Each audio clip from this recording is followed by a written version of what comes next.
காம்ரன் மீடியாவின் கன்னியாகுமரி தின கொண்டாட்டம் மற்றும் டிஜிட்டல் தமிழன் விருதுகள் 2025 வழங்குபவர்கள் ஏவி கோல்ட் அண்ட் டைமண்ட்ஸ். பனைவாழ் தமிழன் விருது வேர் முதல் உச்சி நுனி வரை தன்னை அர்ப்பணித்து தமிழரின் கற்பகத்தரு என முன்னோர்களால் அழைக்கப்பட்ட மரம். அடங்காத புயலும் காட்டாற்று வெள்ளமும் ஒன்றாக சூழ்ந்தாலும் அடங்காத அசுரனாய் நின்று மண்ணை காக்கும் பாதுகாவலன்.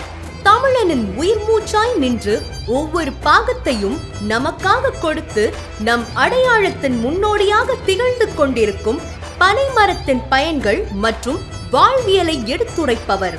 ஒற்றை குரலாய் பனை விவசாயத்தை உலகறியச் செய்யும் தமிழன். ஒரு சாதாரண பனைமரம் ஏறுபவராக இருந்தாலும் அவரது செயல் சிறப்புக்குரியது. பனையிலிருந்து கிடைக்கும் ஒவ்வொரு பொருட்களின் பயனையும் அதை பாதுகாக்கும் விதத்தையும் சொல்லிக் கொடுப்பவர். பண்டைய தமிழரின் பிரதான உணவாகவும் இயற்கையின் பாதுகாவலாக விளங்கும் பனையை இன்றும் தன் குலதெய்வத்திற்கு நிகராக வணங்கி தன் உயிர் மூச்சென டிஜிட்டல் முறையில் உலகறியச் செய்யும் நம் தூத்துக்குடி தமிழரான திரு மாரி செல்வநாதன் அவர்களுக்கு 2025 டிஜிட்டல் தமிழனின் பனைவாழ் தமிழன் விருதை வழங்குவதில் பெருமை கொள்கிறது கேப் காம்ரன் மீடியா. டிஜிட்டல் தமிழாவா, தமிழை டிஜிட்டல் யுகத்தில் தான் மரபுகள் பாடிக்கொண்டே வா, விருதுகள் வாங்கி செல்ல கேப் காம்ரன் மீடியா.